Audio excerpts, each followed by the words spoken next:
Utiliser la justice pour nuire à des opposants politiques, ça existe et ça s'appelle le lawfare. Un anglicisme qui vient de law, la loi, et faire, abréviation de warfare, la guerre.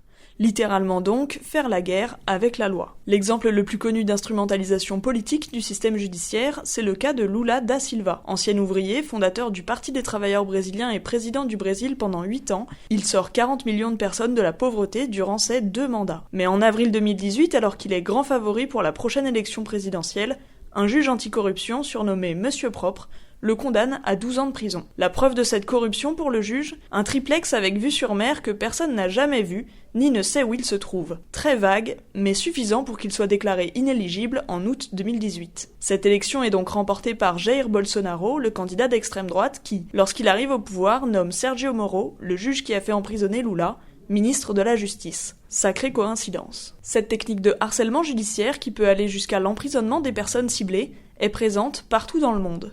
C'est contre ces méthodes que se sont levées 200 personnalités, dont 2 prix Nobel, des artistes ou des hommes politiques, pour demander la fin des procès politiques. Dans cette tribune, le procès contre Jean-Luc Mélenchon et 5 insoumis est cité comme exemple avec plusieurs autres comme Lula ou Sergueï Udalsov, porte-parole du Front de gauche russe. Nicole Belloubet, ministre de la Justice, a trouvé insupportable que la France soit ainsi placée entre la Russie et le Cambodge. Alors déjà, on la comprend parce que géographiquement c'est faux, mais surtout, en France, la justice n'est-elle pas indépendante ? Examinons le fonctionnement de la justice. En France, un magistrat est une personne appartenant au corps judiciaire. Il en existe 2 catégories, les magistrats du siège et les magistrats du parquet. Les magistrats du siège sont chargés de rendre la loi, ce sont les juges.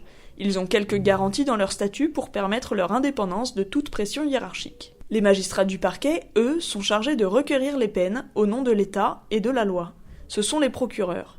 Ils sont nommés par l'exécutif, c'est-à-dire le président de la République, et intégrés dans une chaîne hiérarchique dont le sommet est le ou la ministre de la Justice. Le parquet n'est donc pas indépendant en France, comme l'avait déjà rappelé la Cour européenne des droits de l'homme. D'ailleurs, cette année, l'Élysée s'est immiscé dans la procédure de nomination du procureur de Paris. Traditionnellement, le ministre de la Justice propose plusieurs noms au président de la République qui choisit. Cette année, Emmanuel Macron a décidé d'écarter les 3 noms proposés et d'en choisir un autre, Rémi Heitz, qui sera notamment chargé de prendre des réquisitions dans les affaires Bayrou, Pénicaud, Nyssen et Benalla. Sacrée coïncidence. Mais si une partie de la justice est soumise à l'exécutif, est-elle véritablement instrumentalisée par celui-ci à des fins politiques ? Depuis le début de ce quinquennat, il existe plusieurs exemples de traitements particuliers d'affaires par les procureurs. Toutes concernent des militants politiques hostiles au gouvernement. Les Gilets jaunes, le mouvement aux 2500 blessés, 24 éborgnés et 5 mains arrachées, détient aussi le record du nombre de personnes incarcérées pour un mouvement social. Des comparutions immédiates, jugées pendant la nuit, parfois sans avoir pu avoir d'avocat,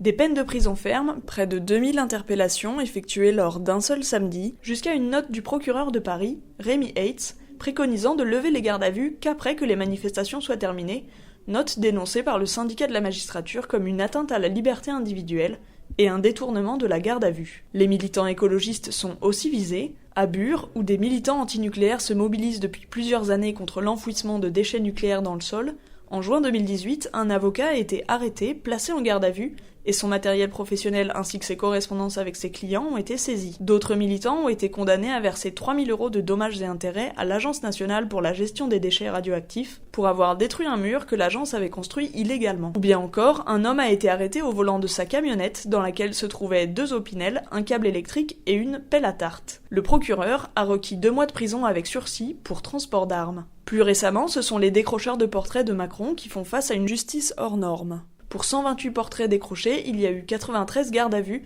74 perquisitions et 17 procès concernant 57 militants. Jugés pour vol en réunion pour avoir dénoncé l'inaction écologique du gouvernement en décrochant le portrait du champion de la Terre, qui coûte 9,90 € sur le site de l'Élysée, certains seront jugés par la Chambre antiterroriste de Paris.